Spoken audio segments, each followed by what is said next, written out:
Il ne peut y avoir de choix démocratique contre les traités européens. Juncker.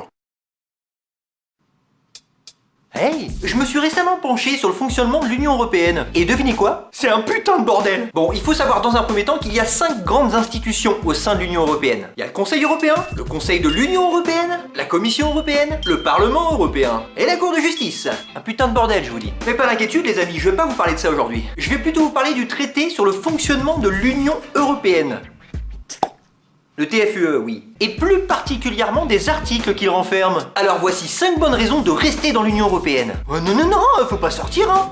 T'es fou, toi? Allez, c'est parti.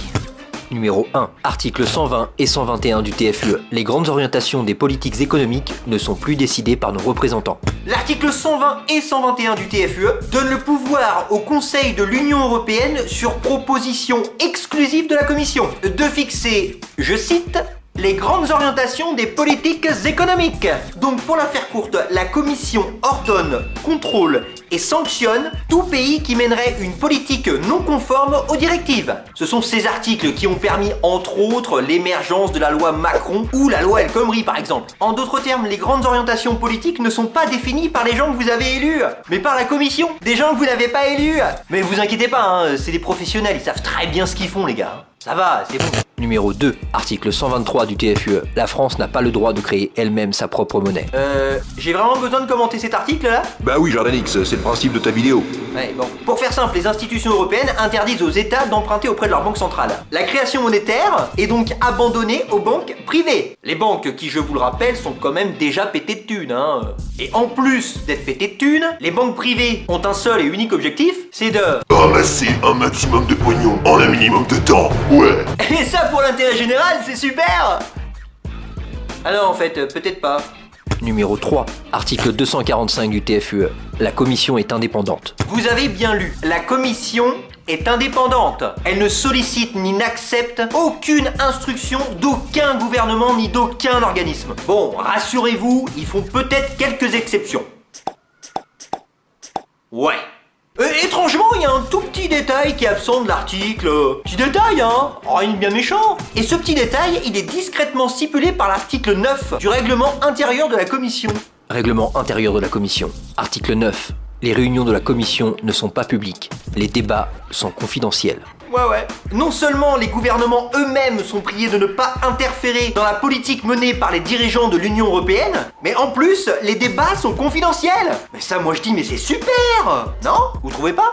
Numéro 4. Article 289 du TFUE. Le Parlement européen n'a pas l'initiative des lois. Eh ouais, c'est la Commission qui a le pouvoir de proposer des lois, ouais. Vous l'avez élu, la Commission, vous? Moi, j'ai pas le souvenir de l'avoir élu, hein. Bon, après, j'ai peut-être loupé un épisode, hein, je sais pas, hein. Bon, autrement dit, ce sont des technocrates.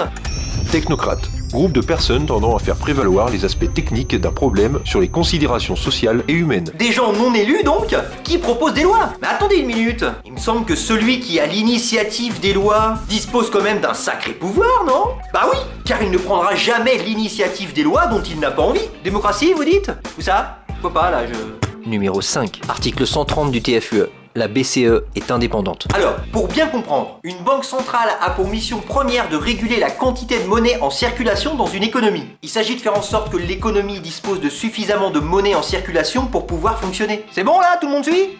Eh bien, les objectifs de la politique monétaire, croissance, inflation et chômage, ne sont plus décidés par le gouvernement, que vous avez élu, mais par la banque centrale elle-même, que vous n'avez pas élu. Et ça, bien sûr, en toute indépendance, bien entendu. L'État n'a donc plus son mot à dire en matière de politique monétaire. Hein? Et toi? Ah mais toi, mais mon petit bonhomme, c'est pareil? Tu fermes ta gueule?